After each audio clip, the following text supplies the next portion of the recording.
Welcome back दोस्तों, आपका हमारे चैनल अतुल फार्मा ऑफिशियल पे स्वागत है।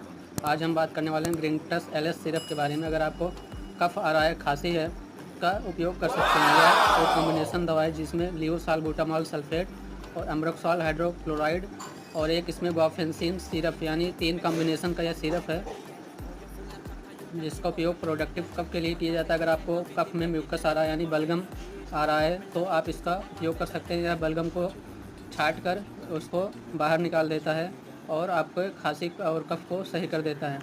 दोस्तों, इसका जो एमआरपी है वह 120 रुपये है और यह इसका कंपोजिशन जो है 5 ml जो कंटेन है लियोसाल्बुटामॉल सल्फेट जो इंडियन फार्माकोपिया यानी आईपीएस लिए गया है वह इक्विवेलेंट है 1 mg या और एम्ब्रोक्सोल हाइड्रोक्लोराइड आईपी जो है 30 mg। इसमें कंपोजिशन है गुआफेंसिन जो आईपी यानी इंडियन फार्माकोपियस लिए गया और 50 mg इसमें प्रत्येक 5 ml में है। दोस्तों, यह वार्डेक्स फार्मास्यूटिकल द्वारा बनाया गया है।